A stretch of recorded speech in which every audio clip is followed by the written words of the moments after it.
That's fine. Okay, super. All We're on right. YouTube. Okay.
can everyone hear me?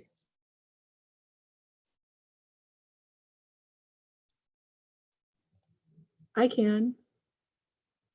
Okay, and we are seeing if it's on YouTube or not. We're having a little glitch. Bear with me.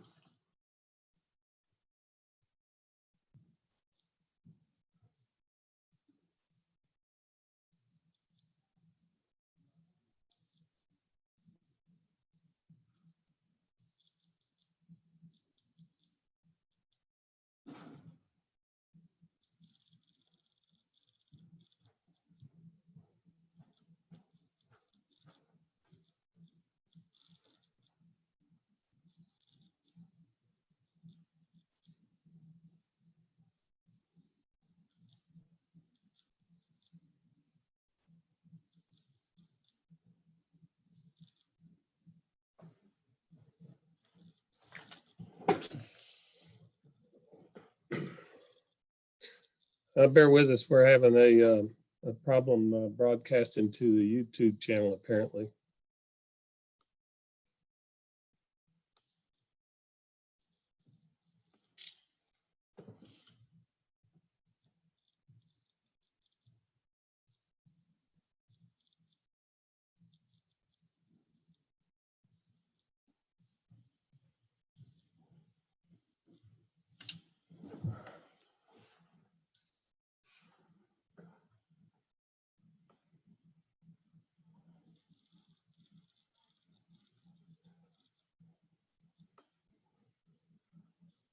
Katie? I'm here, Tim. Yeah, something happened with the YouTube link, and so I'm watching my other screen, but Tom's having some glitch came along. I don't know. He had tested it out. I think what I discovered is it was not the exact link that's in our events page, but if you looked at the right bar on YouTube, then it shows the event. So when I clicked that, it came right up. Yeah, it did, but it's kind of frozen right now. So I'm watching. I found, once you got to YouTube, I did that. But he's in there trying to fix it. So Great. I don't know if there's a way to notify everybody and tell them to hang tight. Let me try to put a comment on the YouTube. Yeah, worth a try.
Okay, I'm assuming everyone can hear me. Somebody give me a thumbs up. That's the case. Greetings. I apologize for technical difficulties. I'm sure they're not the first you've encountered this year. They're certainly not the first I've encountered, but at least we are all together virtually as it may be. I want to be sure someone come into my office and tackle me with your face mask on if indeed I am not broadcasting on YouTube to the 700 plus members of our APDesign community. So I hope I'm welcoming everybody. I have a little bit of a fear that I'm talking to myself here, but that probably wouldn't be the first time.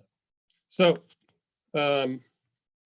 greetings. I want to go through and just introduce our administrative staff. Obviously, I'm Tim DeNoble. I'm the Dean of the College of Architecture, Planning, and Design, and I'm pleased to reintroduce many of you to, or introduce you maybe for the first time, for those of you new to our college, to our department heads, Matthew Knox in Architecture, Stephanie Raleigh in Landscape Architecture, Regional Community Planning, Nathan Howe in Interior Architecture, and not product design, but industrial design, a little glitch there.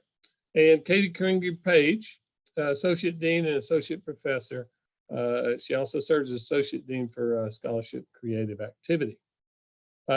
Before all this, I hope you saw the scroll of our staff in the department offices, in student and academic services, as well as in our IT, in our shops, and in our departmental offices.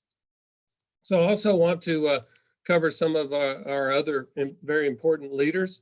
Lisa Last is the Director of Academic Services. Katrina Lewis, Director of Environmental Design Studies and International Programs. Karina Taufi, Director of Student Recruitment. And Ann Beamish, Associate Professor and PhD Program Director. So we really appreciate everybody's involvement. I also want to let you know that the Kansas City Design Center, in case you didn't know, has a new executive director. Technically, Terrence Clark is not an employee of our university, but obviously he's very much dedicated to the KCDC, which is integral to our programs. And Vladimir Kristich is the director of the academic program at Kansas City Design Center. So we're pleased to acknowledge them as well. And we have two distinguished chairs this year. The Mary Kay Jarvis Chair, Associate Professor Jessica Canfield, and the now incoming Victor Rainier Distinguished Faculty Chair, Associate Professor Chad Schwartz. So very pleased to recognize and congratulate them on their representation in these chair capacities. And I'll tell you, super exciting to introduce a lot of new faculty and faces. And really it's testament to our search committees that were populated not only by faculty and staff, but by students, that we brought in just an incredible slate of new faculty members, and welcome aboard. So in interior architecture, industrial design, we have Mariana Garcia Junquiera, and then we also have Byung-Sung Kim. And Hernan Gregorio is not a new face, but is new on tenure track. So we're very pleased to have him. In a similar way, in the Department of Architecture, Chris Fine, not a new face, but is now on tenure track in architecture. Very pleased to have him in that capacity. And joining us now this year, Joe Watson, also in architecture, and very pleased to have him. And in regional community planning, Shaquille Kashin, fantastic, welcome to have you. And then in landscape architecture is an instructor, Frank Hammond, who we've are pleased to have aboard as well. In addition, we had the opportunity to hire on a term, part-time contract, a longtime member of the university community, and someone that will help us with grant writing and grant seeking over the next half year. Donna Shank Hamlin I'm serving as a project coordinator. So very pleased, already helping some of our faculty identify some important grants that will ultimately help our students as well. I want to welcome back from Orvieto, although they did come back a little earlier than they had hoped, as did our students, and I'm glad everybody made it back safely, as well as our other international students. But Adriana Molina and Blake Bellinger, welcome back. Welcome to the fold of Seton and Rainier. With the good comes the kind of sad as well. We have a lot of retirements going on in 20 and 21, really beginning this past spring. We had a retirement of David Seaman.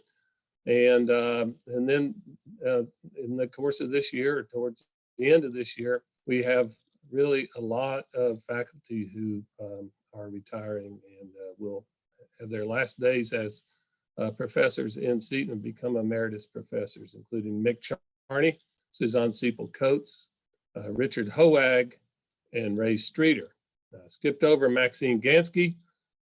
She's not a faculty member. She technically is employed by the libraries, but Maxine is just a gem, and I think you saw her note the other day.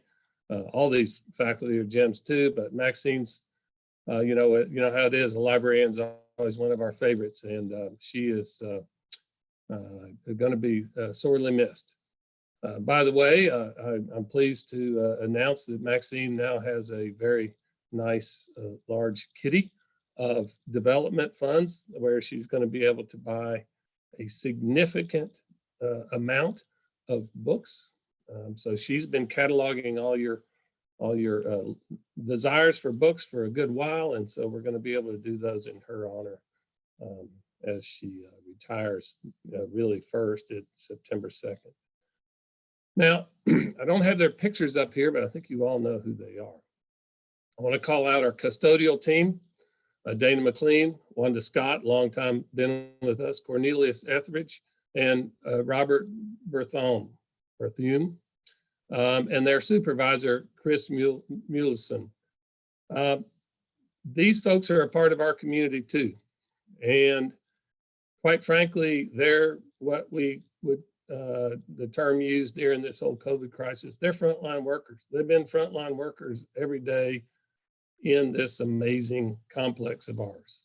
And it is difficult work without a pandemic going on. So I ask for you to respect this team as you would respect your mother or your father if they cleaned your room, which I don't do, but I clean rooms, just not my son's room. So I need you to respect these folks and to thank them. And every time you want to drop something on the floor or be callous about what you do with your belongings, remember that these folks that are part of our community are having to pick up after you. And so I need you to really carry that respect forward. They give a lot for us. So let's cover some accomplishments that we have moving forward. I'm kind of going to move pretty fast, but Department of Architecture, Otto Chenyakorn was named winner of the 2020 Gabriel Prize and recipient of a $20,000 grant to study classical architecture and landscape in France. His travel was originally to take place in 2020 summer, but has now been extended to 2021. This is a international competition, and I'm just very, very proud of Otto in this case. Grant Alford, Assistant Professor of Architecture, was awarded a 2020 Artist in Residence in the iPark Foundation in East Haddam, Connecticut. Again, a wide national competition.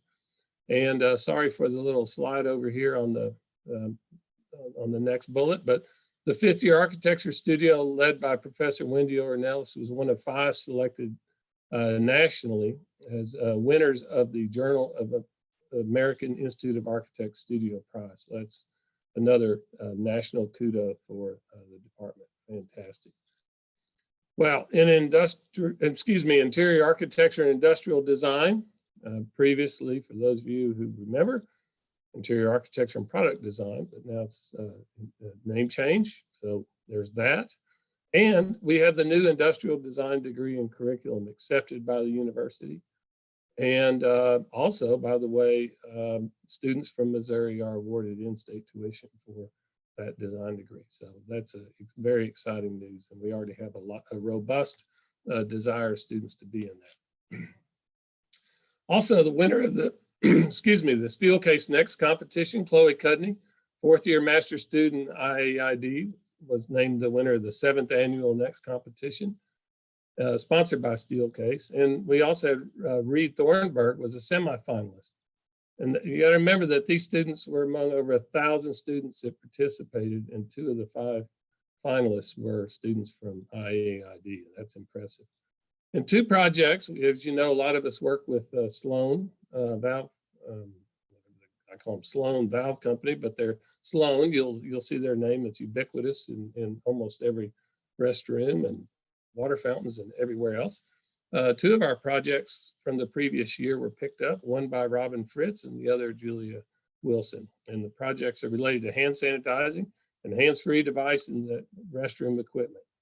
So both of these are slated for fast-track development given all that's going on in our COVID world right now.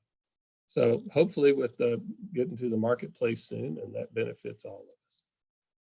In landscape architecture, regional community planning, the Shape the World Practice in Action exhibit presented in the Chang Gallery last fall was a recipient of 2 American Society of Landscape Architecture Awards in the spring, an honor award from the Prairie Greatway chapter design competition, and an honor award from the Central States design competition.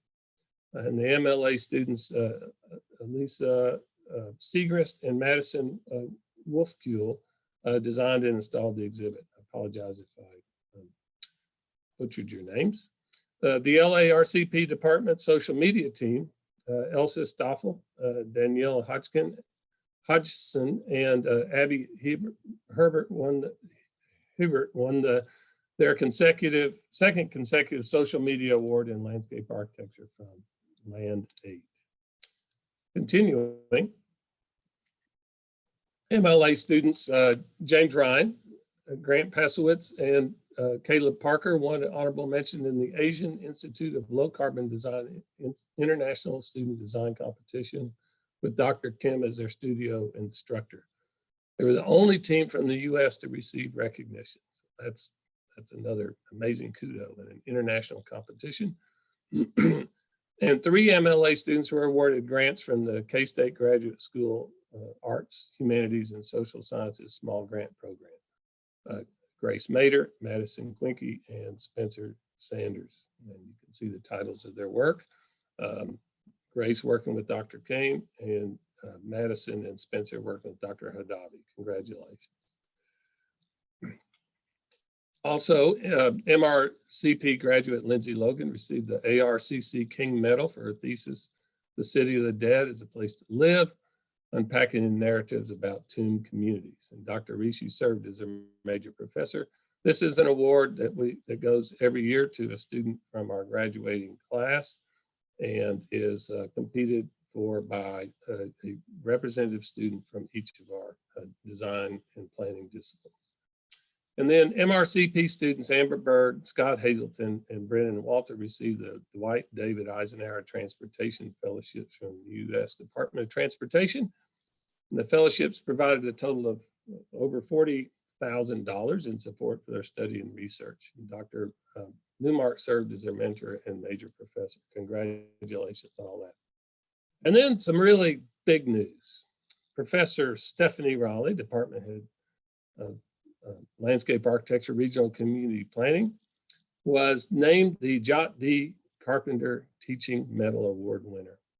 In 2000, the ASLA created the Jot D. Carpenter Teaching Medal to celebrate the outstanding life and career of Professor Jot D. Carpenter, past president of ASLA. His position as professor of landscape architecture at Ohio University was a formidable platform to showcase his honor and commitment and energy as an educator, leaving an indelible mark on landscape architecture education, as indeed has Stephanie. And this model honors Stephanie's contribution to education, the profession. We're all very proud and very pleased for this amazing singular One person a year maybe that wins this award. And from what I understand, it was a huge surprise to Stephanie. So congratulations. So just a few quick notes. I've got to hurry along because of our panel, but without spending a lot of time, you can see that we have a very robust college, a lot of diversity in this college. If you look at what we study and who we come from, and who are transfers, education abroad students and internships, all in all, I am pleased to report that our college actually has grown this year over last year. And if you, you'll be reading about trends with the university actually shrinking a little bit, but our college has continued to grow. And I'm very, very proud and happy of that. We have a great first year, very robust first year class, and a lot of wonderful transfer students. Couldn't be happier. Our student senator, Morgan Garrett, thank you for your service and your willingness to put yourself out there on the line to represent us. And this year's the Dean Student Advisory Council President, Jordan Cutsinger, also very pleased to work with Jordan in moving us forward. So very important. You'll hear this a lot. You'll hear it from Lisa Last. You'll hear it from your department heads. You'll hear it from Associate Dean Kingy Page. Watch for your emails for dates and times. Go to apdesign.ksu.edu events and keep yourself apprised of all the things that are going on here, because we are not just a series of curricula that you are taught to become a professional. We have an amazing slate, even as we're in this kind of crazy remote world right now. We have a great slate of activities that will help you become a more impactful design professional and design leader. So one of the first things coming up is the APD Pro kickoff, September 8th. And that's at 5:30. It will be a virtual enterprise, but APD Pro, as you likely know, is a professional development program open to all AP design students. And it's really meant to enhance your experience in our college and give you a competitive advantage as you study and prepare to enter the workplace. So there are also mentor programs where you are coupled, paired with, if you will, professionals out in the world that help you to kind of chart your trajectory of where you want to be when you leave the program. I should also tell you that I kind of skipped over on the last slide. Very excited about both our peer educators and our college ambassadors. It's a program if you want to participate in, talk to the Office of Student Services, SAS, and we really appreciate y'all being involved in that regard. So among those things that enhance and enrich your education, we have the following ECDAL lecture series, which will all be virtual. We don't want to jeopardize anybody's health or endanger their health. And besides, we can't have enough people in a room, but we can have plenty online. And the first question asked by every single lecturer is, how many students do you have in your college? Because they always want to see what's the percentage of attendance to their talk. They don't care about the department size. They care about the college size. So please put these dates, which are available on the web address I showed you earlier, get these up and get them out, get them on there so that you make time for these lectures. They're always good, always informative. And it's most important, perhaps, that you attend the lectures regardless of the discipline that is presenting, because design does not know boundaries. Okay, and so here is a list of upcoming events. I'm not going to go through all of these, but it's important that you know about these, and you will find these on the website listed before. The most important one right now is the one that happens 20 minutes from now, Confronting Racism Through Design and Practice, Practice and Design, Building Equity, and a panel of 4 professionals, a very wonderful, diverse panel that will illuminate a lot of things for us. So I have some special announcements.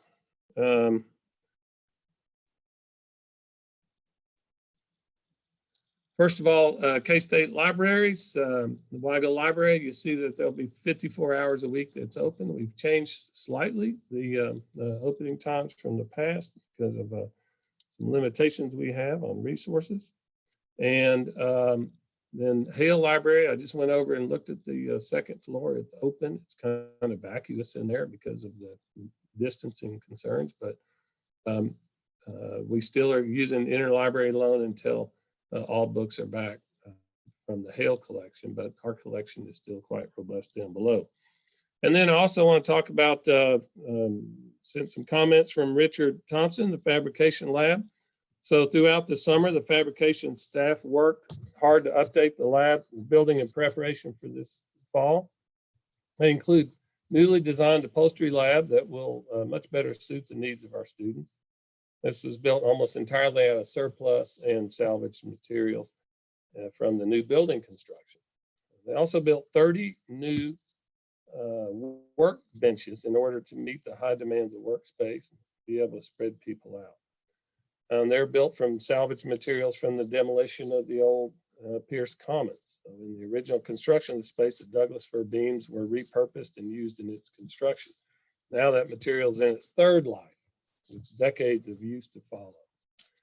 So the Center for Design Excellence fit with 20 of these smaller workbenches, allowing fabrication activity to spread into that space. Also in other news, the crew assisting Professor Michael Gibson and his Net Plus Studio to loaded 2 prefabricated houses and sent them off to different sites, one in the Kansas City area and one in Stafford County. And they also are continuing to work on the student design bus shelters. They'll be going up around Manhattan. So the fabrication labs will be open as usual with updates on hours in operation and training to be posted next week. There are new lab policies, the Fab Lab policies that you need to look at that are on posted by the door and will be sent out to users in letters and scheduling. Okay, so let me read through all this. Just kidding. These are posted throughout the building. Will continue to be posted. These are general guidelines. Every faculty member will remind you what you're not allowed to do. Suffice it to say that, and it kind of, as a kind of liberal person, I hate to say this, but you're on camera. And so when you do something that you're not allowed to do, and it causes harm to a person or to our building, to our environment, it's been recorded.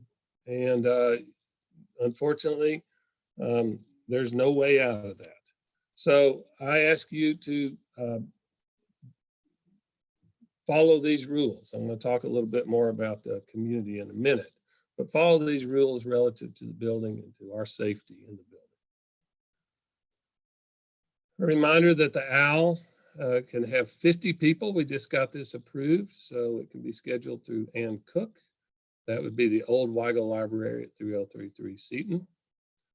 Thankfully, we needed that space badly. The Digital Fabrication Lab, I'm proud to say that the Fab Lab Student Club produced well over 2,600. I think it's much more in the neighborhood of 28 or 3,000 face shields that went on to the heads of healthcare workers and providers and frontline workers. And they did that because, well, one, they just dedicated themselves to it. And on top of that, they also were doing that with 10 new Dremel 3D printing machines we got, and we are about to bring online a Modix larger format printing machine as well. So these are all been made available through our tech fee funds. And so I think that our capacities have greatly increased, and I'm excited about that. Reminder to you that we do have a photography lab in 301 Seton with a green screen, as well as white and dark backgrounds or black backgrounds.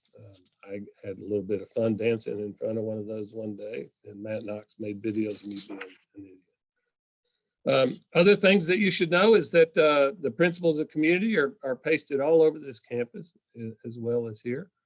And I think it's very important that you read these at this point. And I'm going to expand a little bit on this in my closing remarks here momentarily. So again, we have a panel that will be coming online in about 14 minutes, and I want to go through kind of make my statement to you about where we are right now and what we need to do on top, and really thread it through everything we do. So I want to reiterate, follow the rules on face masks, social distancing, and movement throughout this building, other buildings, and on campus. When you're in this building, I'm here in my office locked by myself, I can go without a face mask. In any other spaces besides a faculty office that's with one person, you have to wear a face mask, period. If we are all diligent in carrying these practices to not only around our campus, but to our living quarters and social gatherings, we know we've done our part in avoiding the scenario of having to vacate this campus and our facility, which I really, really don't want to do again. And I'm sure you don't either. So even as we are in a different scenario of course content delivery and faculty feedback, it is obvious with our return to the design laboratories that this is a truly unique and potential potent educational model. And yes, we know by its unique nature, the normative face-to-face and hands-on instruction is a bit more difficult to achieve right now. But please, you must know that your faculty and staff and administration are devoted to ensuring you have the most fruitful educational experience possible in these difficult and very strange times. So each year I remind in this beginning opportunity, I remind our APDesign community of our need to maintain a professional environment in normal times. We cannot abide by horseplay, destructive or disruptive behavior in our spaces, day or night. That's in normal times, and we certainly cannot abide by it now.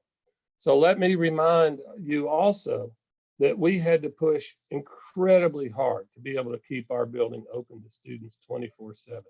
We thought this was the safest thing for you to be able to really distance better during your work. Remember, that access is a privilege, not a right, past the normative times of the university. So a professional environment in APDesign also means a respectful environment. This means respecting the diverse circumstances, backgrounds, ethnicities, orientation, spiritual beliefs, and opinions of others. While the circumstances of systemic racism leading up to this time are horrific, I feel fortunate that I'm living in a time when there is significant and transformative energy in achieving social equity and justice for all.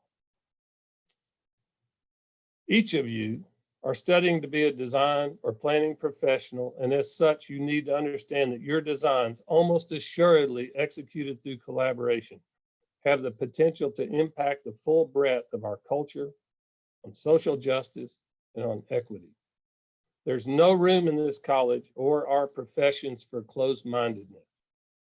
More directly, unfortunately, there are forces and organizations on this campus and elsewhere seemingly intent on denying the importance of diversity, and worse, racist in motive, speech, and action. While we cannot infringe First Amendment rights, we can, through our own positive actions, wilt the seeds of discord these people hope to sow. In our close-quartered environments, in our peer-to-peer learning model, we are replete with opportunities for social interaction and discourse. Undoubtedly, we will, each of us, unwittingly say something that may cause offense to another, no matter how hard we try, regardless of how sensitive we hope to be. But all we need to realize that we need to realize the difference between a careless remark, one rooted in careless assumption, perhaps even generalization or ignorance, versus one rooted in prejudice or hate intended to cause discomfort or emotional distress. Whichever is the case, every one of us has a responsibility to call attention to the transgression or the abuse immediately. It should not fall to the aggrieved or to the victim, but should be addressed by those hearing or observing the episode or incident. In this regard, the lesson in civility will be much, much more impactful. Silence in these cases is complicity. I look forward to seeing the fruits of your academic endeavors this year and to witnessing the growth and cohesion of our caring professional community in AP Design. Let's lift each other up, knowing that every one of us represents the whole and contributes to our reputation in practice and our perception by our society. So I want to give you a breather. You have about 8 minutes before our panel starts. And so we'll move into that. The panel will be narrated by Associate Dean Katie Kingery Page, who will serve as our host for the panel. And the panelists, as you see, are listed here. So thank you very much. I look forward to this panel. I look forward to seeing all that you do this semester. Thank you. Great. So we just remind you to come back at 4 p.m. after your quick break. Our panelists should all be here by then. See you shortly.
Hello.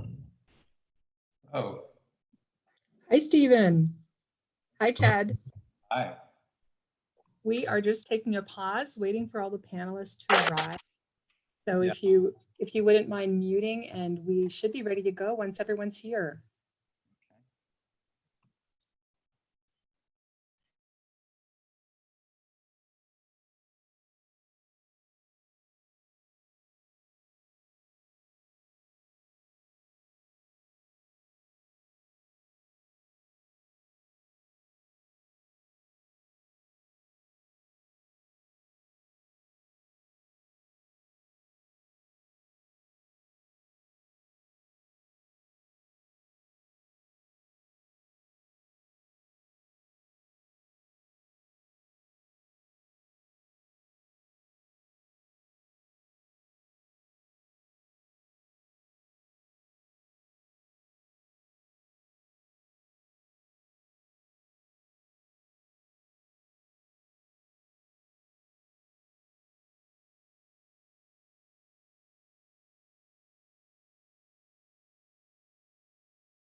Hi, welcome Rico.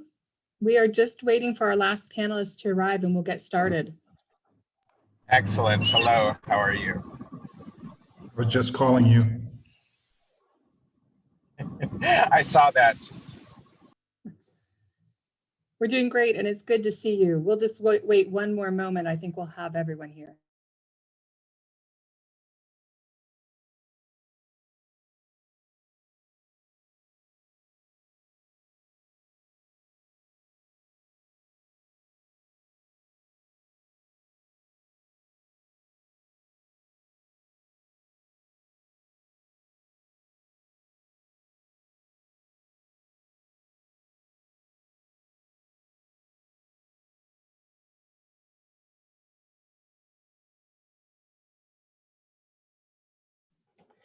Welcome, Kendra. Great to have you. Hi. Hi there. We will get started. Great to see everyone here. Our students are viewing right now on the live stream. Oh, okay. So they will be watching and I think they're standing by and ready to go. So I want to thank first Dean DeNoble for his words and for sponsoring this panel. For those of you who don't know me, I'm Katie Kingery-Page, Associate Dean of Architecture, Planning, and Design at K-State. I'd also like to thank Professor Wendy Ornelas and Professor Stephanie Raleigh, who assisted in inviting our panelists today, and Tom Jackson, who's been instrumental in handling our logistics. It is my pleasure today to introduce our esteemed panelists. But before I do, I want to give you an overview of our 90 minutes together. The panel will address, how did we get here? What does equitable practice mean now? And what does the future need from emerging professionals? The panelists will do this by sharing their own experiences as planners, urban designers, landscape architects, and architects. I'm going to introduce our panel from West Coast to East Coast. Joining us from Seattle today, we have DLR Group Principal, Rico Quirindongo, AIA. He's been working for 25 years to revitalize and reimagine some of Seattle's most historic landmarks and neighborhoods. As civic design leader for the firm, Rico believes that through proactive design, vision, and multi-agency collaboration, opportunities for social change can be realized through community-invested civic projects. Rico is an active AIA volunteer, serving as AIA Seattle president from 2012 to 2013, and as a board director from 2009 to 2014. Rico was a mayoral appointee to the historic Seattle Council for 6 years, was a founding member of the National Organization of Minority Architects Northwest Chapter, and is current chair for the Pike Place Market Preservation and Development Authority. Rico sat on an AIA Plus 2030 National Steering Committee, a committee born out of AIA Seattle that has seen to it that 24 cities nationally are providing curriculum to help design teams and owners meet the 2030 challenge. Rico was identified in 2011 by AIA National as a citizen architect and was awarded the AIA Seattle Young Architect Award in 2014 and recognized as civic architect again in 2020. Rico has just been appointed a Northwest and Pacific regional representative at the AIA Strategic Council. Also joining us from the West Coast, Stephen Lewis, FAIA, brings to the ZGF firm a wealth of experience across urban planning and design, most recently holding a post with the City of Detroit, where he served as the design director for the Central Region of Detroit's Department of Planning and Development, as well as holding a professorship in practice at the University of Michigan, leading design studios focused on community issues and urban planning.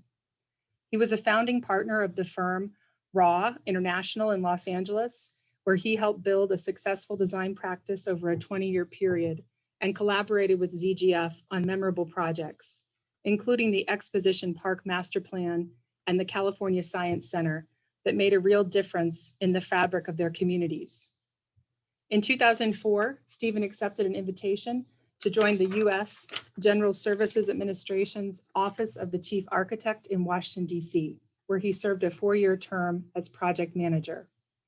In addition to his excellence across the built environment, Stephen demonstrates a commitment to equity in the profession that infuses every part of his professional life.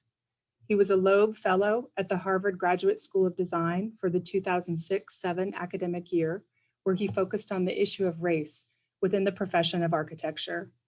In December 2010, Stephen concluded a 2-year term as president of the National Organization of Minority Architects, traveling around the US and several other countries, advocating for architects of color.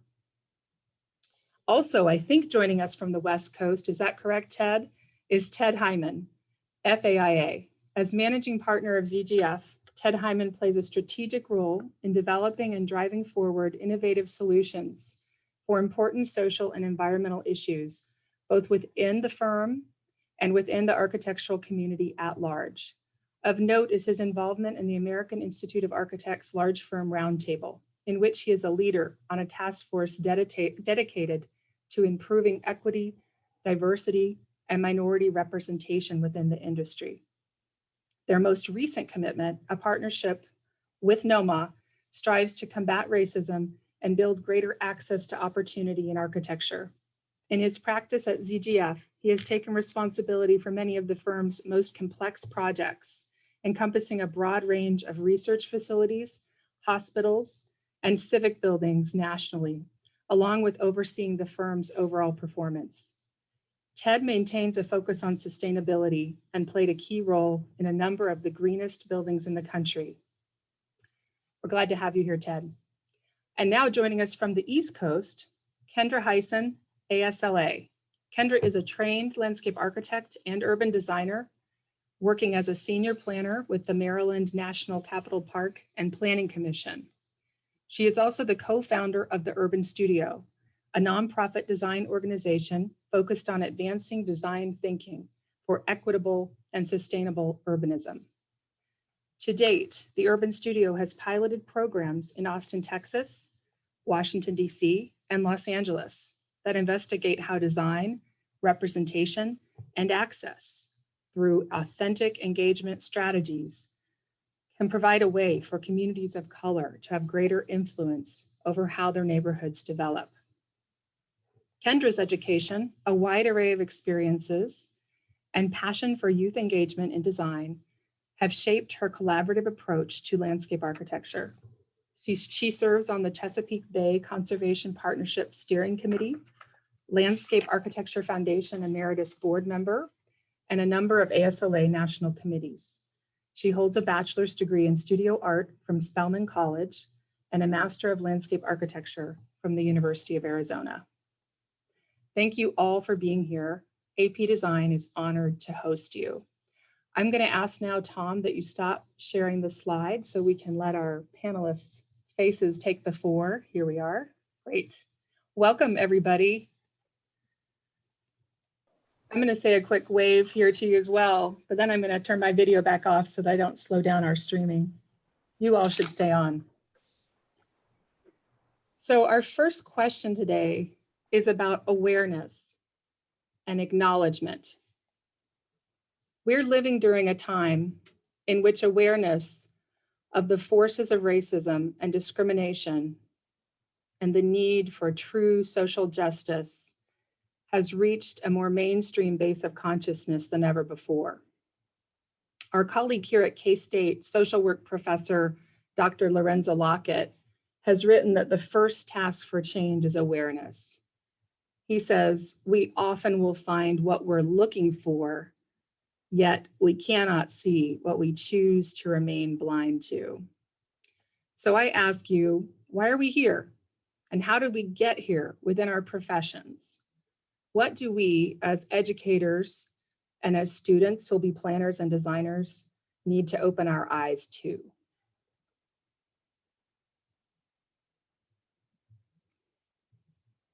And please feel free to just pop in, panelists. With that type of invitation, never refused. So good afternoon, and particularly hello to the students, and thanks for dialing in. This is really important stuff for you all to pay attention to and to really lead in. as you sort these complex issues out for yourselves. Let me just start by saying that there are some phrases and terms that are out there a lot. One of them right now is intersectionality, and it's really about where a bunch of different sort of issues collide, and they're inextricably tied together. And I think that's one of the first things to understand and acknowledge. Fixing one part of the machine won't necessarily result in its functioning in an optimal way. It might be kind of a Band-Aid, literally, but those fall off, and we need systemic solutions to systemic problems right now. I think to start answering the question about an awareness level, I talked about two parallel universes that have now been joined as one, where we've all, white, black, and everyone in between, seen things that we can't turn back from. And therefore, that greater public consciousness, of course, aided by the fact that we're all sequestered at home and everybody's watching TV all the time. And so what happened to George Floyd and then subsequently was unearthed about all of our other brothers and sisters who have fallen at the, with the injustice of rogue police folks and policy, is just I bring it back to the level of each of us as individuals. Every organization we're part of, whether it's a school, whether it's an office, a family, is a collection of individuals, each of us. And we, by necessity, form the foundation upon which any structures, any programs, any plans will sit.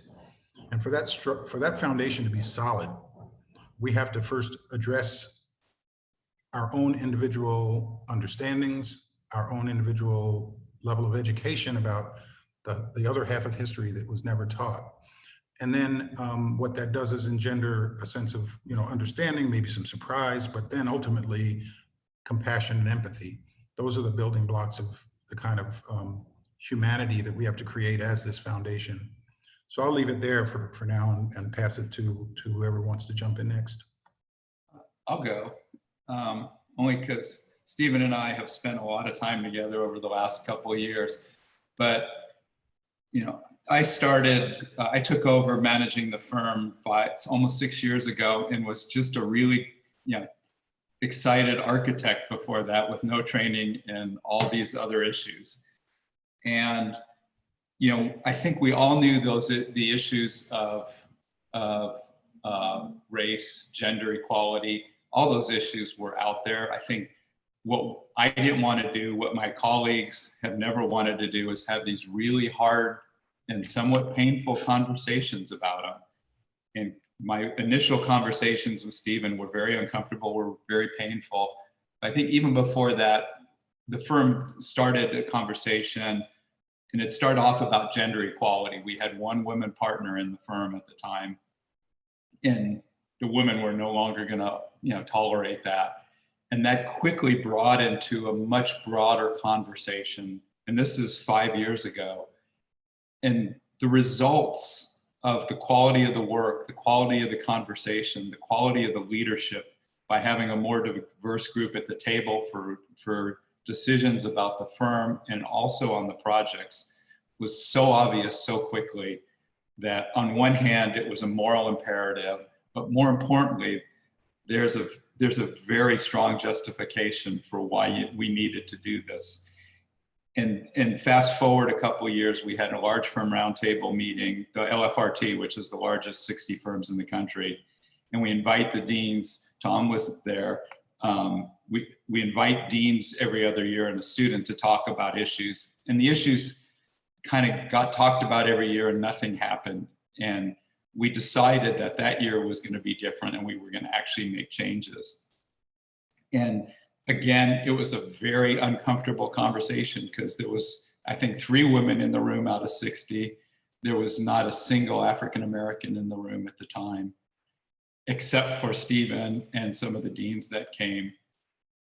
And it was an amazing moment. I think that will go down for me in my career as one of my proudest moments, the commitment of these 60 firms to really change the face of the profession. And it's been talked about, and we certainly haven't succeeded. But for the first time, everybody's understanding both the moral and the business case for why we should be doing these things. And the last thing, just Stephen brought it up. I think I heard a speech the other day, and I've been saying this in a different way, but I think it's really true. The pandemic, the recession or depression, depending on how you're looking at it, and a civil rights crisis or a civil rights movement all in the same month is unprecedented. But the reality is, I don't think the last thing, certainly the second thing would have happened with the pandemic, that's obvious. The last thing would not have probably happened had it not been for us all being at home, being forced to watch the news because there was nothing else to do, and being forced to have conversations, this way that we were all uncomfortable to have face to face. And so I think it's an incredibly exciting time for the profession. It's about time. And, look forward to seeing what comes out of this in the next year or two. So, Kendra, do you want to go? No, you can go ahead. I'm All right. enjoying listening for now. So I will say a couple things about awareness. So I do think that we all understand that due to being in a time of COVID, that what we all have learned is more about the disproportional impact to our communities of color. And that as a direct outcome of that disproportionality led to this incredible influx of our communities and an outcry related to the murder of George Floyd and so many other atrocities to Black people, BIPOC communities, people of color, people of difference. I think that the question that I have been asked on a weekly, if not daily basis on the panel discussions, the radio shows, the podcasts has been, what can we do? What are our responsibilities in the design community? What we know is that, for an African American population in the United States, which is, I believe, at 13%, that we're only represented at 2% within the profession, and that African American women are 0.02%, I believe. The reality is we're not doing enough. The profession isn't diverse enough. What we are doing for our communities of color is not enough. The awareness is that we need to reset the table, turn the page, pay more attention, double down our efforts, and do more. I would encourage everyone to look up the social determinants of health, which is a standard that's come out of the Kaiser Family Foundation, which talks about what are all of the things that have to come together to make for a model for a healthy community. Those things include access to food, access to healthcare, education, the neighborhood and physical construct that we live in, as well as our cultural context. And if all of those things are not well taken care of, acknowledged, understood, and held up, then an individual, let alone a family or a community, cannot feel whole. We are at the beginning of a new opportunity to actually make change. We as architects, 100 years ago, it was just a bunch of old white guys. Now our profession is starting to look a little bit different. We have moved into a space where we understand that as architects, that we actually can solicit social change through design.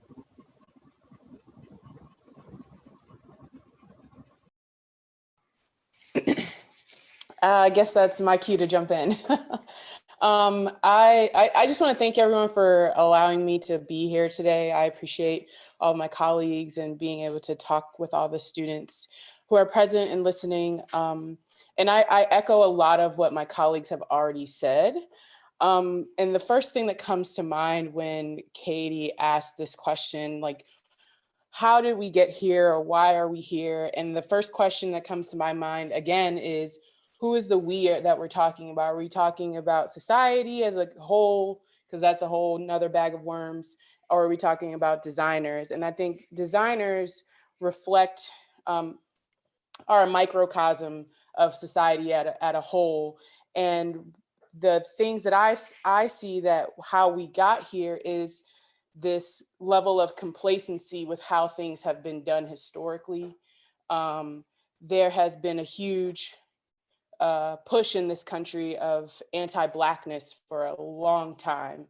And I think we have to acknowledge that. We can't continue to just say people of color, because it's been very explicit to African Americans in this country, and the subsequent issues that come along with that. And that goes back to Stephen's point about intersectionality. When we frame intersectionality as, for example, me being an African American, being a woman, I'm probably the youngest person on this panel. And so on and so forth. And we won't even get into my religion or my sexuality or any of those things that could add any additional compounding impacts onto, how I experience the world, right? Or how any of you might experience the world as students. I might be talking to some minority women or other minorities who have felt discriminated against in public spaces, in places where you are just trying to exist. And I think that goes to kind of Rico's point of this. I usually use Maslow's hierarchy of need as my kind of social determinants. Like, does everyone have their physiological needs met, like clean air, clean water? Do you feel safe? Do you feel loved? Do you feel like you belong? And we are having an issue dealing with the basis of that pyramid, which is physiological needs, right? We could talk about environmental justice and how racist planning practices and policies have dictated where African Americans live or where minorities live, and have to deal with continuous environmental challenges, living near power plants or highways or being disconnected.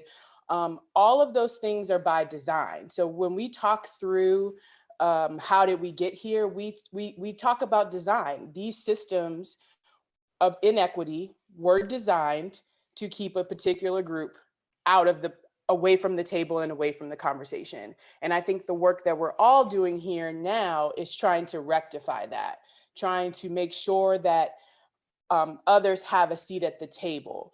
The way Ted was kind of saying, you hosted this roundtable, you noticed that there were only 3 women.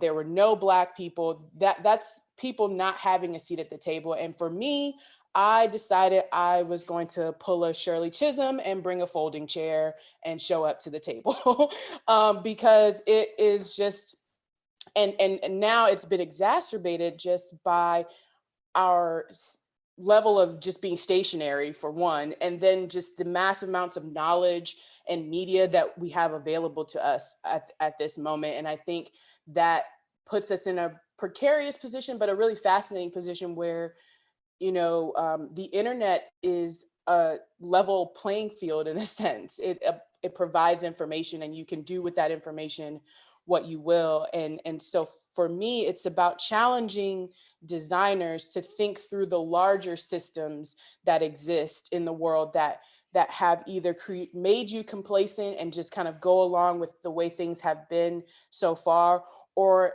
impacted your designs in a way that makes them homogenous. And I think that homogeneity is to our detriment. It's to our environmental detriment. It's to our public space detriment. It's to the detriment of society. People not feeling as if they belong in a space, as if they can claim a space for their own, as if these designs reflect who they are, not just who the superior group is at the time. And I think that's, for me, the primary takeaway from this question of why are we here? We're here because we've just kind of turned a blind eye for a long time. We've just been like, okay, that's happening. It's not happening to me. So let me just go about my business and not say anything and not ruffle any feathers. And now we're at a point where if you're not saying anything, you're complicit. even though we know that that was the case to begin with, but it's even more apparent now than ever. And so as designers, as young designers who are formulating your opinion, your aesthetic opinion, your design opinion, and just getting to be a part of this profession that I love so much because it gives me the opportunity to use my creativity as my voice to express how I feel about these things and the way that I pursue my work. And so I challenge all of you to use the vast amounts of knowledge at your disposal, the vast amounts of connectivity, and then to not be complacent in what you're seeing that existing right now. Ask questions. I mean, it is perfectly, I respect my elders and I respect those who came before me and who've done this, you know, been working on this for long. But I think the climate now is this perfect temperature for us to address these issues, this disease, both COVID and racism. So. And it's hot. And Yes, it's hot right now. it is, and it needs to remain hot for a long time. I do want to say, inspired, Kendra, by something that you just said, and I mean no offense to anyone when I make this statement, but if you are, to all the students on this call, if you are not a straight white male, there's an additional burden that I know that you carry as you try to make a path for yourself and make your way through your coursework. You deserve additional attention, you deserve additional resource, and you should require it every day. And the people on this call who are supposed to be helping lay that groundwork for you and with you, you need to hold us accountable. Thank you, Rico. And that's a great acknowledgement. And you all have given us context, background, and setting for why we're here. And the next question I have for all of you is about the equitable and sustainable work happening now within our professions. Sharon Sutton, FAIA, and she's an architect with a long and acclaimed career. She has said the future of design is relational, by which she means design should be community-based. How would you interpret Sharon's statement in your own practice? Please share your experiences. And also, I welcome you to reflect on your experiences in school and as a student throughout our entire panel here as well. I think that's very valuable. I'll start off again because Sharon, I knew when I was a teenager. She used to come into my dad's office and all the men would go jumping under tables and hiding. And I wondered, what's going on? And they said, Sharon Sutton's here. And I was like, all right, so I jumped under a table and hid too. But Sharon's a force of nature and is really probably, as Kendra indicated, a poster child for intersectionality, because not only is she community-based in her core, she was also a concert flugelhorn player in an orchestra before she decided to screen print and then go into architecture. But that's the richness, and that I say all of that because we all have these stories. They are untold and unknown to many. It's interesting, those of us who've been NOMA members and go to the convention every year, we know a lot about each other. And then outside of that, those halls, very few people know those stories. So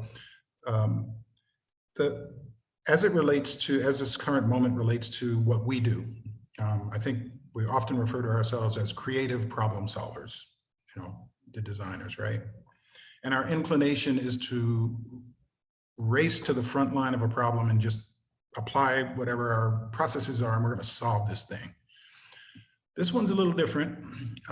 It's a long process. And if you are intent on living your life on the right side of history as it's being recalibrated now, then you will understand you've entered onto a path that's a lifelong journey, that there will be moments of discomfort along that path that you simply have to become comfortable with.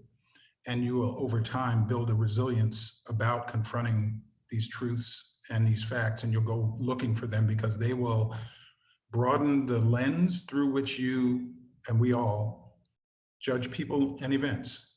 So as you achieve a greater understanding of history, of historical facts, of 401 years of really casting a mold of who Black people are in this country, and without confronting head on the dismantling of that and the reconstruction of that in a way that is true and equitable and lives up to all of these sort of esoteric goals we keep talking about, then we're going to be stymied. We have to break those barriers down and achieve this understanding and get on the long path to inquisition. As designers, we have to first ask the question. We can't come with the answer. And this holds true for so many firms now are scurrying around, and the LFRT firms as well want to know, well, how can we work in these neighborhoods? How can we make a difference in these communities? And it's a complicated answer. But the first thing is to hold to your heart this notion that nothing about us without us is for us. And if we can live into that, we will form truly collaborative working relationships with communities that may produce outcomes different than what we would have had we used the old methodology and just relied on our own egos and instincts, but rather to have the courage to entertain input from people that will shift you off of your platform, will make you re-examine and reassess and be in that constant state of openness and evolution. These are the lessons from what we're going through now that I feel are most useful to share with you all, because you're not burdened with a lot of the things that Ted and I are from our histories. Ted and I are 2 weeks apart in age. I won't say what that age is, but we've had common experiences, and we've had parallel things that were very different, that when we exchange with each other, it's like, oh, that was going on then with you, okay. And so we have had different experiences. We had some similar experiences, but the main thing is that we began this march together, Ted and I, on the basis of forming a relationship. And that's what everyone needs to do at that level of the individual to achieve that understanding, empathy, and compassion, and therefore care, so that when injustice is on display, you have the courage to name it for what it is and to try to stamp it out as much as possible. So much to say, so little time. Next. I'll go again if that's okay. It's really, the profession is a really interesting profession. At one hand, we're trained to be the smartest people in the room that are going to give the world the best design solutions, whether they want them or not.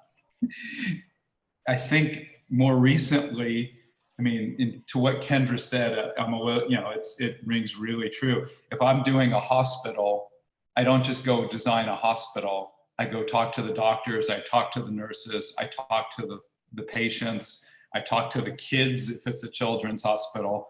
And the solution is a hell of a lot better than it would have been if I tried to design a hospital. The questions you're asking are framed completely differently. If I'm doing a tech building for a Google or somebody like that, I want to sit with those people and really see how they're working.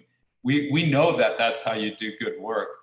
Then we get to doing a building, and I just go back, Stephen's resume talks about 30 years ago, we started a project in Exposition Park in LA near the Coliseum. It's South Central LA. There's a Latino community on one side and a Black community on the other. And after winning the job, two of us from ZGF and Pete Walker, who was the landscape architect on it, came to the first meeting. And one of the people, the person that the museum had just hired to deal with the community, just walked in and said, "You guys got a big problem. There ain't nobody in this room that looks like those people out there, and you better go figure out how you're going to deal with it." And that's when I met Stephen and his partner. And the conversation, the issues about that master plan were completely different than we could imagine, or reasonably could have been expected to imagine, because our experience was so different. And so fast forward 30 years, all these projects that are coming up, this idea that I'm going to go into a poor neighborhood and I'm going to save it by myself is a pretty arrogant approach. And we kind of got to get comfortable with, that we don't know everything and we're not the best at everything. And we get a lot better work if we engage a very diverse group of people in the conversation. And it's been more fun in the last couple of years doing these projects than it ever was before. It's fun. Fun maybe not the right word, but it's more rewarding, certainly. and the results are really interesting, having different voices at the table.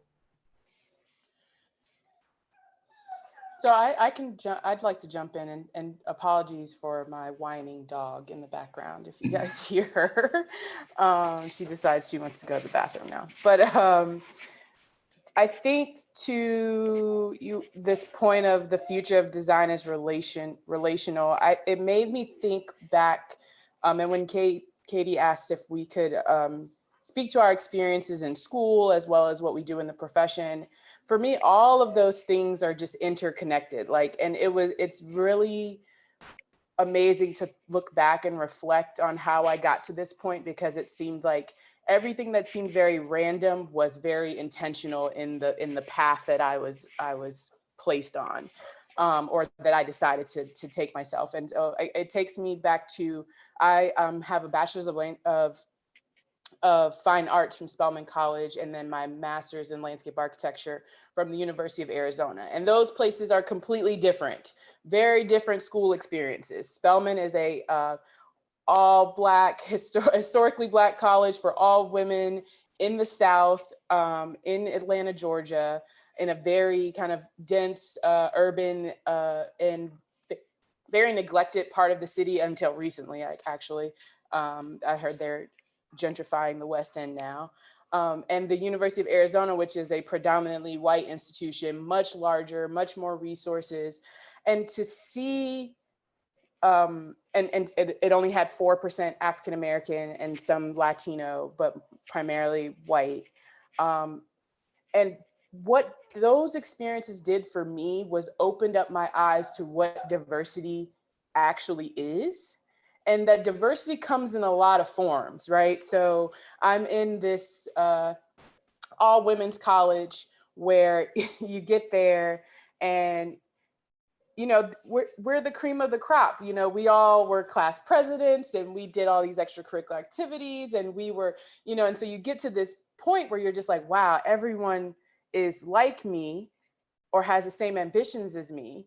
However, they come from very different places. And my friends, their experiences throughout life, our experiences with our families. I come from a lower income background where I was the first person to get a higher level degree in my family. Many of my friends, I had no idea that there were wealthy Black people in America until I got to Spelman. and I say that just to be completely honest and frank with all of you, that I didn't understand that. And I didn't understand the breadth of experiences that these women were bringing to Spelman College. And even I see that mirrored in the University of Arizona to some degree. I had no idea that there was this much diversity amongst non-people of color, amongst white people and their backgrounds and their training. And I had gone from the East Coast to the West Coast, which is a very different environment and very different approach to life, just period. And the reason I bring those experiences up is because I think it opened me up to, wow, there's so many people out here who view the world differently than I do. And I highly value that, because my perspective is tunnel vision. It's only one perspective. And there's so many other views, there's so many other experiences that, and I think the sharing of those experiences made those opportunities at Spelman and the U of A much more dynamic. It made my relationships with people much more meaningful, because we all were clearly at these institutions because we shared similar core values. But to find out the levels of experience that people had, and then the experience that I brought to the table. And I think that's when we talk about design as relational, you have to understand the value and experience you bring to a situation, and that is unique, and it's okay to own that. But it's also okay to elevate the expertise of others and to know what you don't know, and to design with and not for. As a planner, my day-to-day job, even with the Urban Studio, we have a value system that we function by. And one of those values is co-design and co-creation with communities of color. It's not for them. We're not going in and saying, we are here as experts in design and planning to offer our expertise to you all as community experts. And we hope that you can enlighten us around what is existing in your neighborhood, in your landscape, so that we can help, share some knowledge about with our expertise of how to mitigate some of these problems if possible. We can't come in and assert ourselves as the end all be all. We know what's best. Like Ted said, it's very arrogant. And I've been in a lot of situations where the community will rip you to shreds, about your lack of experience, your lack of knowledge. You don't know what it's like for me. You don't know what my day-to-day is like. You don't even live here. Those are things we hear constantly. And there's a reason for that, because people have historically been excluded from the process. Everybody is seen as a stakeholder except for the people in the community. And that's something that needs to change. And this idea of community and what a community wants and needs is something you all should reflect on. Reflect on the types of communities that you find yourself gravitating towards. Reflect on the types of tribe you keep yourself involved in, because those people and those experiences feed a lot of what you're doing unintentionally or otherwise. And I know it's a faux pas to say, well, I have Black friends and I have this Indian friends or Native American friends and things like that. But I had a conversation with some of my colleagues from the U of A, and I told one of them, my friend Jesus Alan, I said, Jesus, you are my first Latino friend, like person I would consider a friend. And for me, that was very meaningful because it opened my eyes to an experience I had no idea about.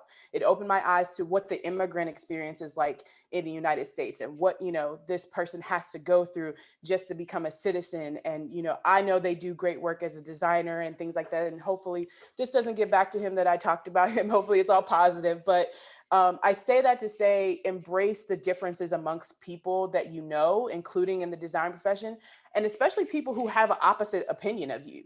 Like, if I want to know why you have that opposite opinion, because just because we're at odds doesn't mean there isn't logic in what you're doing. Now, we all know racism is just illogical and just not productive. However, there are some instances where we have a difference of opinion and there's a reason for it. And it's beautiful to understand that reason and have that reflected in design. So that was my long-winded way of saying, the future of design is relational. Thank you, Kendra. And I want to be sure Rico has if you'd like to join in on this question too, Rico, please. I will keep it short. I'll keep my comments short. Yes, Kendra is 100% correct. The future of design is relational.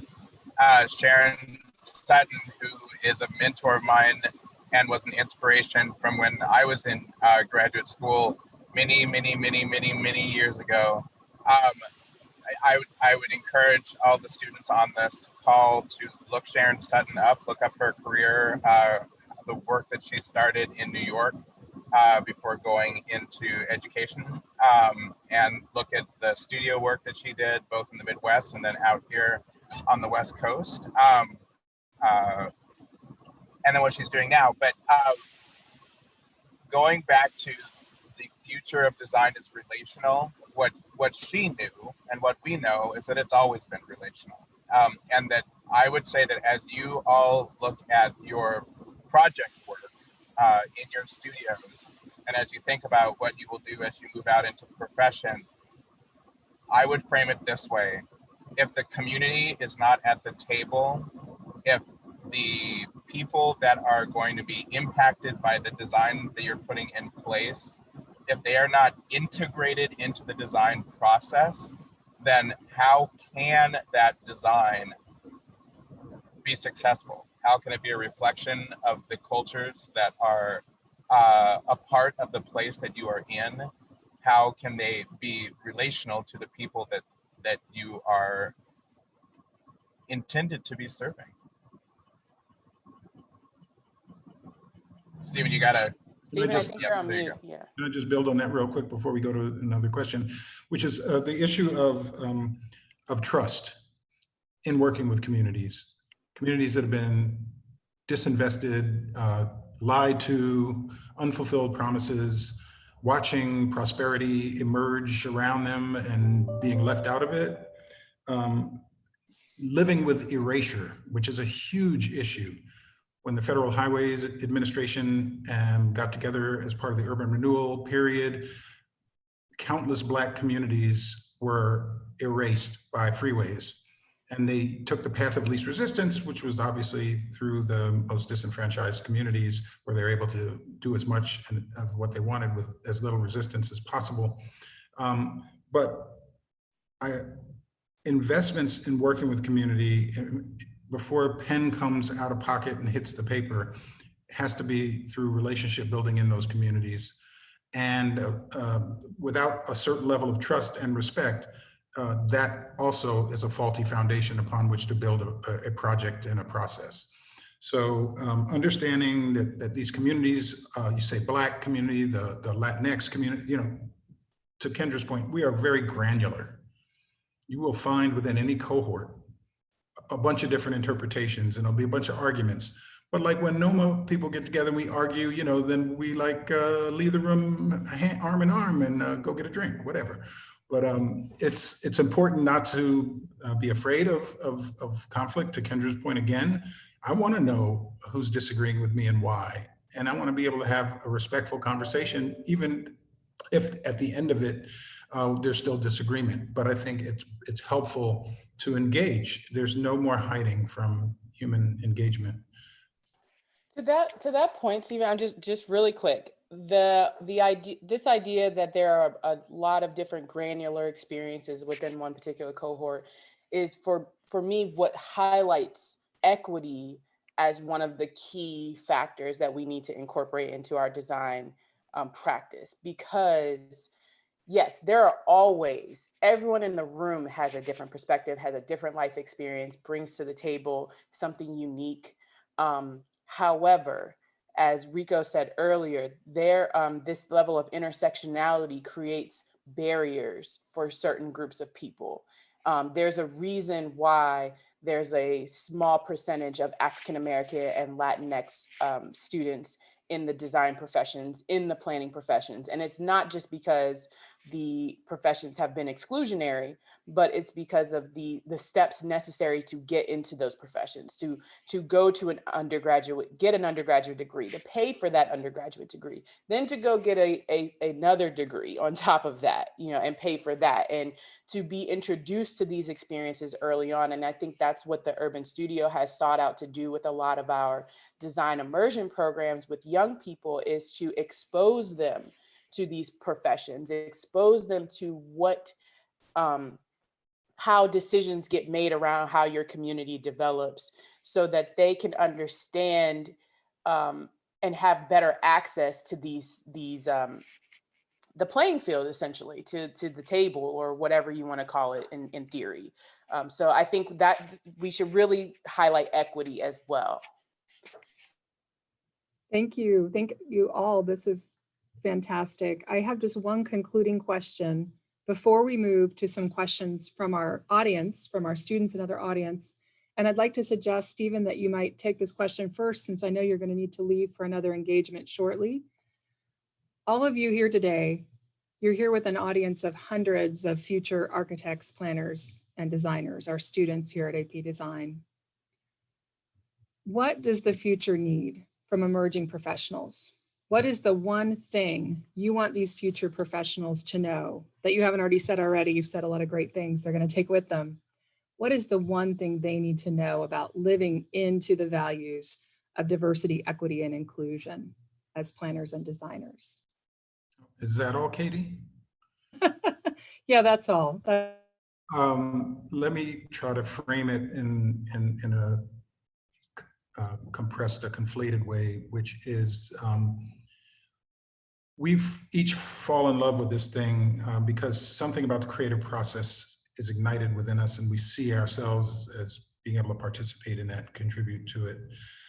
And then as we get into it, we get beat up and thrown around, and like you're in a dryer with, you know, one of those rubber things that keeps your clothes from getting wrinkled. I don't know how much it helped us from getting wrinkled, but we work our way through this path. And those of us who are lucky understand very quickly that what we do is so much larger, so much bigger in importance than any of us as individuals.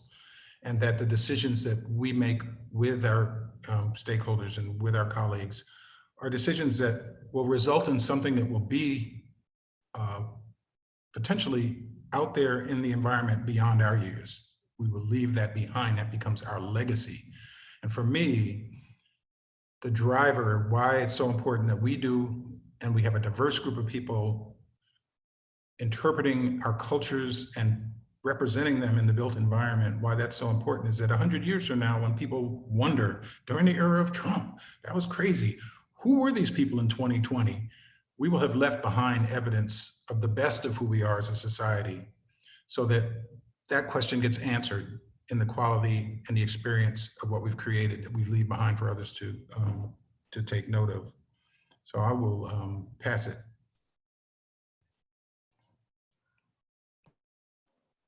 I guess I can take it. So I was kind of writing some things down, just like organizing my thoughts. But to your point, Katie, I think number one is have a set of values. You know, and I don't mean a lot of values, because if you have too many, it's like too many priorities. You have so many priorities that you don't actually have any priorities. You know what I mean? So, but for my work, I feel like I've always shown up, and even the work as a collective for the Urban Studio, which is what brought us together as a cohort, was the shared values. So we all valued co-design and co-creation. We all valued intergenerational leadership and mentorship. We all valued authentic and respectful engagement, and design as liberation, and elevating experts of lived experiences. And so having those values are essential to how we proceed and do our work.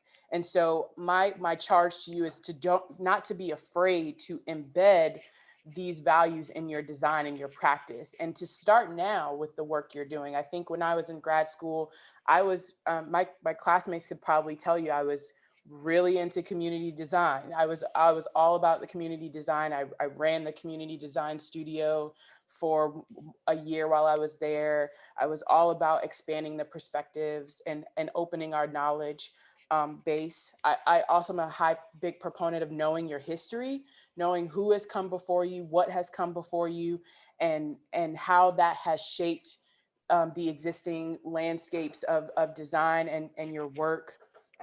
And also live and work as your most authentic self. I think for me, it's, ask yourself, like Stephen said, what is the legacy you want to leave behind? And how do you show up? I think we so often are a society that's trained to separate our personal from our professional. And that is what has gotten in the way of us actually doing the right thing a lot of times. Well, I have to remove my values from this because this is work and I work for this company who has this set of values. Well, if a company has a set of values that you don't agree with, start your own or go to another company. And, it sounds, and it's easier said than done. I know the struggle of trying to find that place that's the right fit for you, where you share similar ideals. Hence why I myself and Maisie created the Urban Studio, because we didn't feel that there was anything out there that really resonated fully with our values. But for me, those are the three things I think you can do as young designers and challenge yourself, is to, think about what it is that you value. For me, my two biggest values or core sentiments are respect and curiosity. And if I always remain respectful, I can always engage with someone in a positive way. And if I always remain curious, as opposed to accusatory or using any type of blaming language, I'm always open to new things. And so I try to lead with those ideals. And I try not to separate that from my personal life and my professional life. Of course, there are things you should keep separate, but your values are not necessarily one of those things. And so I challenge you all to learn your history, know your values, and show up authentically. Kendra, beautiful words. Thank you. showing up authentically is hard, and it is tiring, and it takes a lot of energy.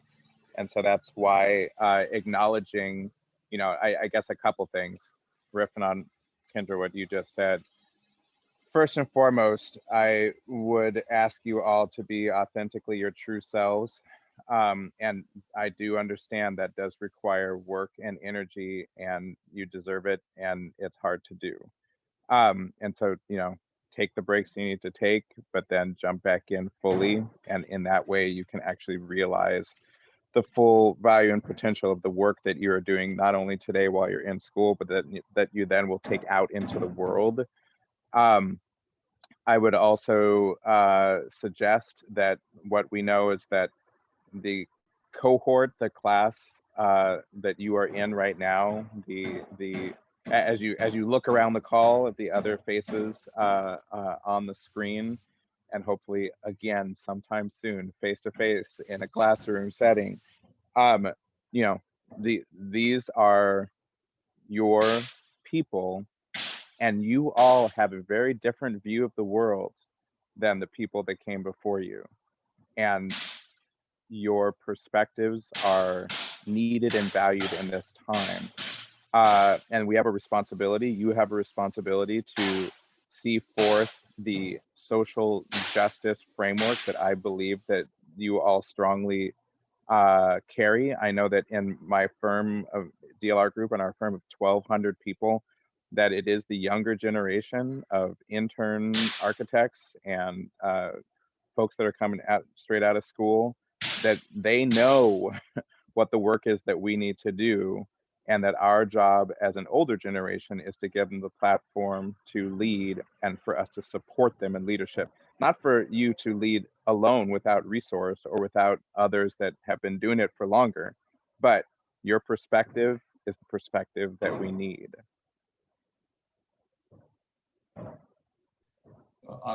I'll go last, I guess. And Rico, I take exception with you saying you're part of the older generation. Sorry. It's all perspective. No, I just. It is. And full disclosure, you can ask Wendy Ornelas or Bob Condia. We were classmates. I was kind of a B+ student going through school, and that's probably being generous. And I got out and I went to work in a couple firms that did kind of mediocre work. And at one point, I just woke up and said, you know, I want to make a difference in the world with my life, because it's pretty finite in terms of how many buildings you get to do and how many people you touch. And we spent years trying to figure out what our values were for our firm. And in the end, I think everybody came to the same conclusion. At 800 people, we're not all on the same page, but it's really about making a difference in the world. And today, for this group that's on the other end of the screen, I think if I was you, there's three things I'd be really worried about. One is the changing of the profession, technology and what that's going to do, and all the tools you're using today that I can't even begin to imagine how I could get into them and make them useful. They're going to be obsolete within 5 years after you get out of school, but you'll figure that one out. That's the easy one. The second two are these social issues that we've ignored or we've been embarrassed to talk about, and climate change. And they're not, especially this week, they're not interrelated. The most vulnerable populations are going to be devastated by climate change, and vice versa. And so I think if I could give you any advice from what I would have told myself when I was in school, I mean, you're talking about being authentic, but go into this with, there's some big problems in the world. And if you're smart about how you approach it, you have the ability to have an impact on the world. And to me, that's the best thing about being an architect, is the people we get to work with and really have the opportunity to change the world. Thank you. And now we do have some questions that are coming in from our students and from our faculty and others who are watching. And I'd love to head into those. So here's the first one. Great question. Black, Indigenous, Latinx, Asian, and other communities have largely had their histories in design excluded within academia and within academic curriculum. Would you, the panelists, would you recommend any readings by authors in these groups and on these topics of their histories and design? I have a list that we've collected firm-wide, and it's extensive. And I'm happy to, I will send you my list that you can share out. It's quite an extensive list. And I don't know that I'm going to be able to get through my list before I retire, but it's incredibly, it just changes your perspective on the world. It's really wonderful. The one thing I will say, since Stephen stepped away, we got one of the NOMA fellowships students that NOMA's funded for about 8 weeks, and we're going to continue him as an intern. And he's doing a research paper right now on Black architecture, the forgotten architecture. It's going, I can't remember how many hundreds of years it's going back, but it's kind of, nobody in our firm has a clue what he's doing. And I think it's going to be incredibly powerful when he produces this thing. And having firms, and Rico, I don't know what your firm is doing, having people within the firm partnering with him is so incredibly rewarding to those people, as well. That relationship is fantastic. And so I think, what Stephen would say is you need to read and you need to watch these videos. And I've been trying my best. There's just so much. And let me say, Ted, we'll be happy to share out to our students anything that you do share. And I'd love for Kendra and Rico to take this question too. And I'm going to add another layer to it. There's an additional question from our students. As you maybe make some recommendations for readings, are there any designers that you want to give a shout out to for any reason at all? Kendra and Rico? I want to give a shout out to the designers at the Urban Studio because I think they're all doing this work, and we were doing this work separately, and now we've kind of come together within the last year and a half. So Maisie Hughes, David Dela Cruz, Andrew Sargent, Jen Lowe, and we have a student board member, Jelani Bird. Those are all people that I continuously look up to, and I'm grateful to have them to collaborate with. Also, I don't know how he has eluded me all of these years. I feel like I've met every Black landscape architect out there almost, except for Walter Hood. I am like the biggest Walter Hood fan, and I have not gotten to meet him, but I studied his work at school. And I think what he has done himself, and even Randy Hester was a big inspiration to me while I was in school as well. But Walter Hood had a background from a historically Black college, if I'm not mistaken. I think he went to North Carolina A&T. He had a background in fine arts, which was very reminiscent of like my experience. And so I have always looked up to his inclusivity in his processes. And I've never gotten to work with him or meet him, but he's definitely one of those people that's up there for me. In terms of reading, I don't necessarily have a particular list. I know that The Color of Law is one that I'm a big firm believer that everyone should read just generally, so you can understand how planning, the processes in planning really dictate how we can design and what is implementable. We can sit and design in our little studios by ourselves without real world parameters, but policy really dictates how a lot of the outcomes. And so The Color of Law is one of those. But I have the privilege of growing up in a family that was very history rich and wanted me to know my African American history. We had the Black History Bee when I was in elementary school. Like, I have a very strong, deep understanding of African American history, just having gone to Spelman, where we take African diaspora in the world courses. And so I would actually encourage a lot of you to start looking at just past like social commentary. So for example, W.E.B. Du Bois, I think he's not technically a planner or a landscape architect or any of those things. I think I would just consider him a Renaissance man and has all of that combined. But his work about the post-industrial slavery and all those kind of things were really foundational for me as I went through. I taught history and contemporary landscape architecture as a teaching assistant. And so for me, I had to fill in a lot of those gaps of, here's what's happening in this design movement, but parallel to that design movement, here's what's going on in history, right? And like, here's an absence of any type of commentary about what's going on in history, so that would be my recommendation just generally. So those are Walter Hood is I want to meet him. Yeah. I'm 1 degree of separation from Walter because he was tied to a little bit of the work done at University of Washington where I went to graduate school. He's a great man. So I definitely encourage your meeting. So again, to be brief, I also have a reading list and some podcasts and all that sort of thing that I can share after the call. Ta-Nehisi Coates, Between the World and Me, definitely recommend. I would say to a point, Kendra, that you made, and my framing of it is a little bit different. So as a student in college in particular, less so in graduate school, but it was true then too, I was overwhelmed. I went to Washington University in St. Louis. I grew up in white suburbia in Kirkland, Washington, outside of an hour outside of Seattle, where I did not have a strong cultural frame. I did not. Most of my peers were not Black. I was in a graduating class of 500, and there were probably 10 of us.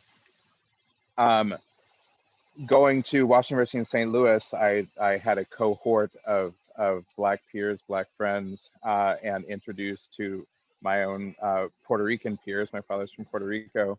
And that was overwhelming in and of itself, but then also to be introduced to the disparity of the have and have-nots, which was so self-evident in St. Louis, and to be confronted with that at the same time that I was taking African-American studies and pursuing architecture degrees. So I was doing a double degree. It was just too much. So I got through it, and you all will get through it, and you all will do extremely well as long as you demand the resources that you need and you remain focused. I think that within that, though, each of our own cultural histories, understanding them and placing them within a larger context is critical to actually being a good designer, and understanding with each and every project opportunity that you have to acknowledge those things that are a part of your history and a part of your perspective, and then put them aside so that you can have an open playing field to hear, and I understand you're in a studio setting. You still have the opportunity to interview people. You still have the opportunity to do historic research, and that's, some of that's book research, some of that's old newspaper research, some of that's online web research, to do a deep dive on what is the neighborhood I'm entering into, what's the culture that I am engaging, impacting, affecting. In that way, then you can get to the work more authentically. I will share, Katie, a book list with you. I assume that a lot of things on it will be things that people already know, but yeah, there's a lot. And so I guess the message I'm trying to suggest is, don't allow yourself to be overwhelmed by all of it. Just bite off the piece that you can, own it, and know that this is a learning experience that will continue for the rest of our lives. Thank you. And Enrico, I most definitely will share any resources you send our way with the students. I would like to bring us into a final question from students.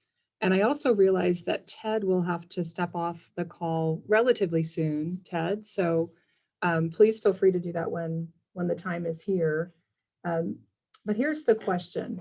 And actually, it's coming to us from a staff member, not a student. The question is inviting voices during planning and design, and by that, I think the questioner is referring back to the discussion about co-design and not designing for people, but designing with people, is inviting voices into that process. Is it also inviting future designers? Is it helping to create future designers? I mean, that's what my work is all about, partially. So I'm going to say yes to that any day, but I would refer to my colleagues as well. I think it's for me, I embody this quote by Frederick Douglass, which is, it's easier to build strong children than to fix broken men. And that was the impetus behind the founding of the Urban Studio, where it was to encourage future designers, encourage future perspectives, encourage an understanding of how your communities get built and shaped. And I think when inviting perspectives, our responsibility is to be intentional with who we invite. And when I say that, I don't mean to be exclusionary, but intentional. So making sure that a range of ages are represented, a range of genders, a range of racial makeups, a range of life experiences. All of those things are important to have a dynamic and thoughtful approach to design. However thoughtful you are in your process and your engagement and your support of this project is going to show up in the design. The design, honestly, it's like this, like at the end of the day, and it's the fun part. It's a really short, small, fun part. And and I enjoy every part of my work, but it's really like 20% of what we're doing, at least for my work. I can't speak to those who are practicing as 100% agree. 100% agree. Yeah, and so remember that there's this process that's happening, and you should be present for all of that and intentional with all of those things. How you're communicating when we talk about the digital divide. Right now, there are probably students who don't have internet access who couldn't be a part of this panel today. We don't really think about that. These new challenges that Ted kind of mentioned with technology, those are going to be exacerbated in communities of color or disadvantaged communities. All of that. We're going to have a food security issue. That's going to be a whole nother thing by the year 2050. So really just understand the process and be intentional about your process. Ted, would you like to add anything? I know you're going to have to step off. Yeah, to me, that's kind of two parts, or probably more than that, to the question. One is, how the people experience the things we design. And, I'm sure everybody who's taken architecture history can rattle off about 10 projects that we thought, and I'm using the big we because I wasn't around for most of them, big social projects that we thought were going to help people, and we didn't include them in, housing projects, that we didn't include them in the conversation. Not only didn't it work for them, but they had no sense of ownership of the design, not of the space, but of the design. And I think in the projects that I'm most proud of that I've worked on, and I think almost everybody in my firm, I think most firms would say this, are the ones, and we had a project at U of A, actually, Kendra, where we did a building and the director of the institute that was going in the building offered to give my partners a tour of the building because we were going to be in Tucson for a meeting. And she walked them through the building and described how she had designed every episodic space in the building herself. And my partners came to me and said, "This is horrible. This woman's taking credit for the whole design."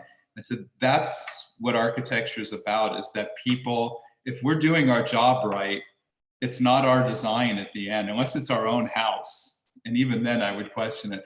It's about the place and the ownership of the design and the understanding of the value of design.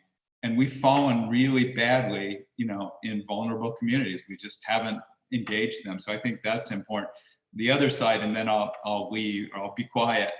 I just want to say that, we began a program with the NOMA summer camp a couple years ago. And it's kind of like this cool thing where you're going to send some people to the camp and teach, junior high kids and high school kids about architecture.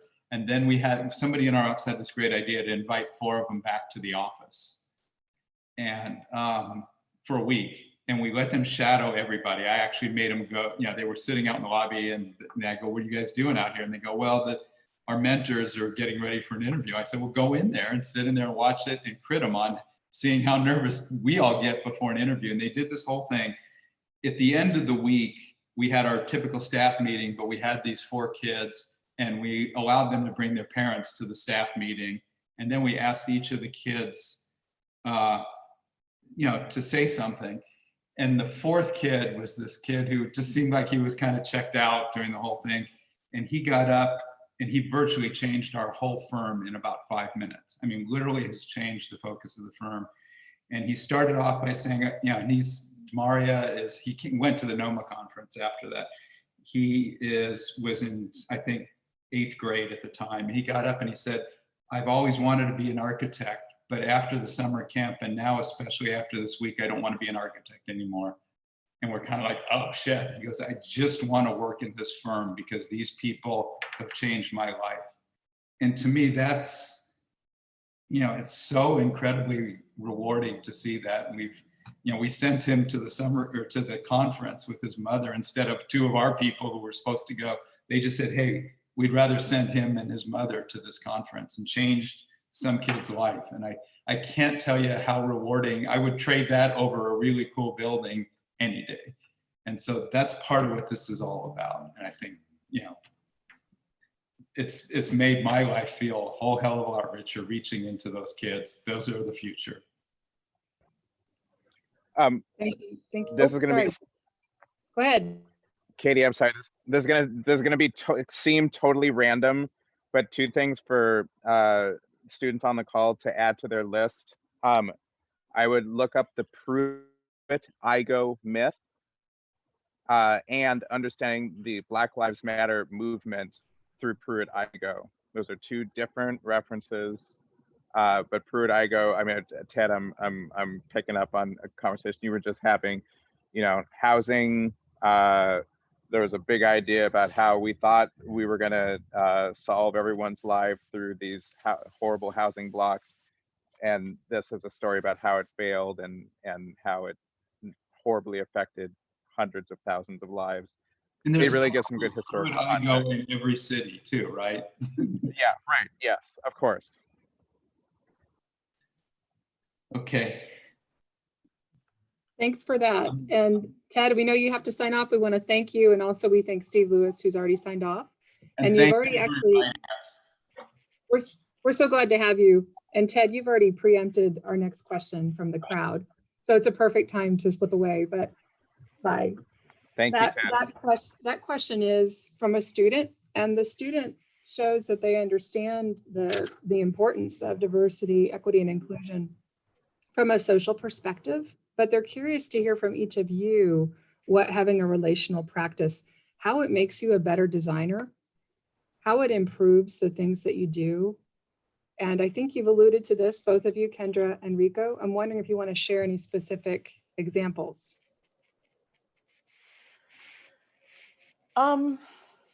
It keeps me on my toes. I never know what a community member is going to say, what they're going to like, what they're going to hate. There are times I go in and I'm like, man, I have all this great stuff I want to show the community and share with them these cool projects. And they're just like, no, that's not what we're going for. And so I think it makes me nimble as a designer. It makes me able to adapt to the needs.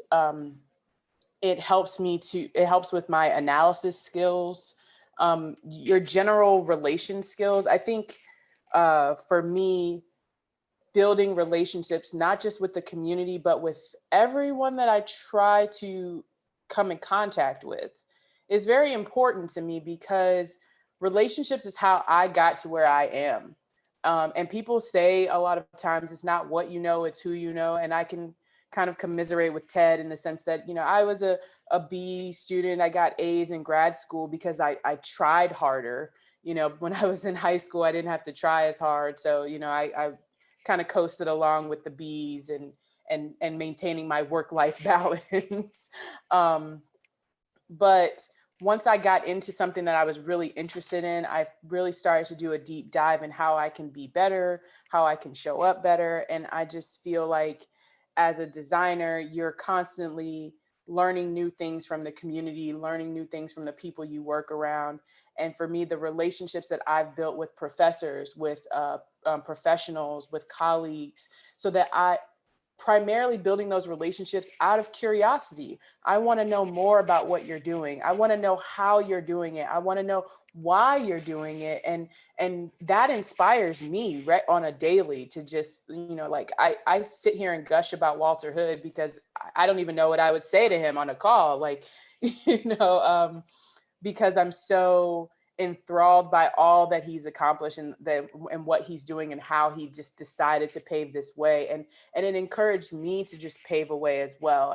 And those are the opportunities and the relationships that line you up to be a better designer, to be in better professional situations, and to bring a lot and to offer a lot to the table because you have a lot of perspectives. And I don't want to encourage anyone to, my professor in college once told me I was a jack of all trades and a master of none, which was kind of offensive at the time, but we were cool. So I let it slide. But when he told me that, and this was undergrad, it kind of lit a fire under me. Like, I want to master something. And that thing that I want to master is what I'm my best at, which is communicating with people, building relationships with people. And that just, it makes me a better designer because it sharpens your intuition. It, sharpens your analytical skills. And it, like I said, it keeps you on your toes. We are relational as a people, and we are relational as designers. So I would say that I came straight out the gate, in undergraduate and in graduate school, I was trying to find real projects in the community to invest in. And I think that very much to Kendra's point, by being relational and by being in the community and invested in the community, you build up trust relationships, and those trust relationships are what carry you forward in any of a number of ways. And we don't have time on this call to go through all of them, but the point is, and and I'm going to go a little bit off topic. Do not wait for tomorrow. Do not wait for the tomorrow that you're never going to get to.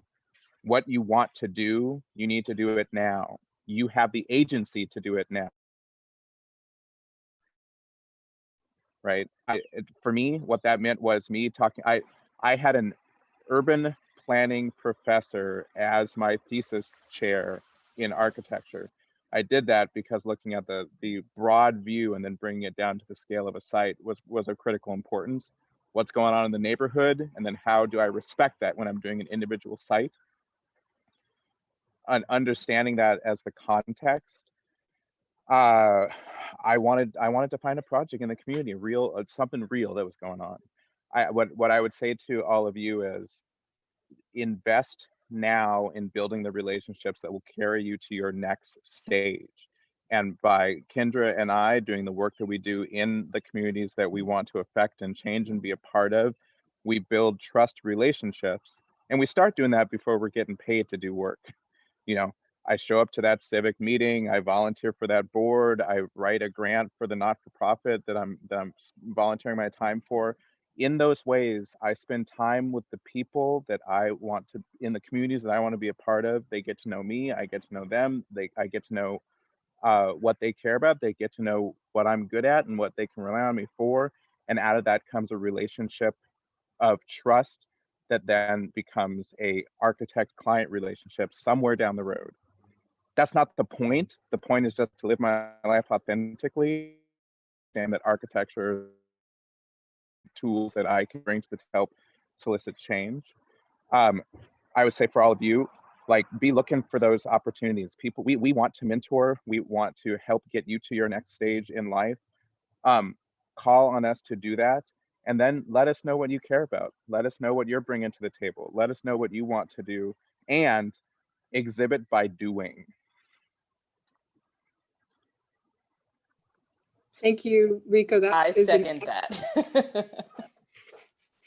And that might be an excellent note for us to end on, unless Kendra, did you have one more thought? No, I mean, I think Rico captured it as, show us by doing,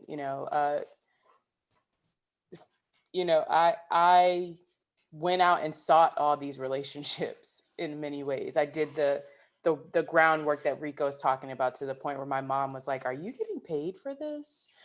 And she was quite concerned that I wasn't getting paid. And I'm like, it's going to pay off in the long run. These relationships help me to facilitate the work, help me to push my passion for design forward, and have my passion for design actually affect change. It's so rare that you get to do something that you love that actually impacts change as well. Like, I mean, it's not rare, but you have to be thoughtful about crafting a profession to do that. You have to push. Exactly. You have to push, and you have to be intentional, and you have to work at it, and it's constant work. But it's good. It has a return on investment, a constant return on investment. It does. Kendra, Rico, thank you. These are the perfect words for us to send our students into the fall 2020 semester with. They're stepping forward with respect and curiosity, as you said, Kendra. They know not to wait, Rico, to start doing it now. And I hope they're moving forward with both the confidence and the humility they need to develop their values and to live into their values. I want to thank all of you, Kendra Hyson, Rico Kirindongo, as well as Stephen Lewis and Ted Hyman, who've already left our call. Thank you so much for giving us your time and your insights today. This has been fantastic. Thank you. No problem. Thank you for having me. I'm so grateful to be here.